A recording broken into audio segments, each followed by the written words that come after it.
বাংলাদেশের স্বাধীনতার ঘোষণা দিয়েছিলেন তৎকালীন মেজর জিয়াউর রহমান। আজকের স্বাধীনতার এই দিবসে আমি শহীদ জিয়াকে গভীর শ্রদ্ধার সাথে স্মরণ করছি।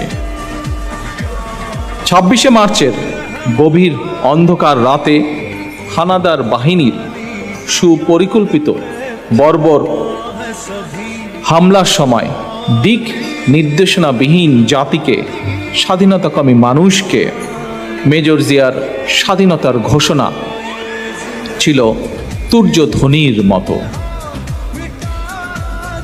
প্রিয় ভাই বোনেরা, শহীদ রাষ্ট্রপতি জিয়াউর রহমান কিন্তু হঠাৎ করেই স্বাধীনতার ঘোষণা সেদিন দেননি, বরং পাকিস্তান থেকে আলাদা হয়ে একটি স্বাধীন মাতৃভূমি প্রতিষ্ঠার তীব্র আকাঙ্ক্ষা তিনি বছরের পর বছর ধরে মনের মধ্যে লালন করেছিলেন। তাই আমরা দেখতে পাই, যখনই তার সামনে এ ভাইয়েরা চুপ না করলে কিন্তু আমি বসে যাই, কথা না বলি।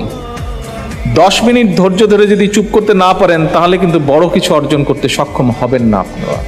কাজেই দয়া করে 10টা মিনিট ধৈর্য ধরুন। প্রিয় ভাই বোনেরা, যেই কথাটি বলছিলাম যে স্বাধীনতার যে ঘোষণা, এটি কিন্তু শহীদ জিয়া হঠাৎ করেই দেননি। বছরের পর বছর ধরে একটি স্বাধীন বাংলাদেশের আকাঙ্ক্ষা, স্বপ্ন তিনি লালন করেছেন, এবং সেজন্যই যখনই এই সুযোগটি এসছে, সময়টি এসছে, কোনো কিছু শহীদ জিয়াকে আটকে রাখতে পারেনি। শহীদ জিয়াকে পেছনে ফিরে তাকাতে হয়নি। যথাসময় যথাভাবেই উনি স্বাধীনতার ঘোষণা দিতে এক মুহূর্ত দেরি করেননি। শহীদ জিয়ার স্বাধীনতার যে ঘোষণার যে প্রেক্ষাপট, কেন কি কারণে সেদিন শহীদ জিয়া স্বাধীনতার ঘোষণা দিয়েছিল, এটি কিন্তু শহীদ জিয়া নিজে লিখেছেন একটি জাতির জন্ম নামক একটি প্রবন্ধে। 1972 সালে, এটি আপনি অনলাইনে গেলে আপনারা দেখতে পাবেন।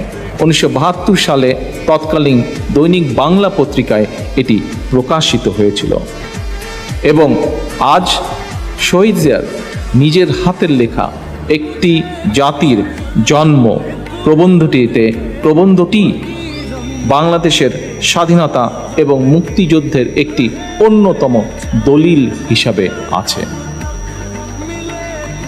প্রিয় ভাই বোনেরা, লাখো মানুষের প্রাণের বিনিময়ে 1971 সালে আমাদের যে স্বাধীনতা অর্জিত হয়েছিল, আজকে এখানে অনেকেই বক্তব্য রেখেছেন, আপনাদের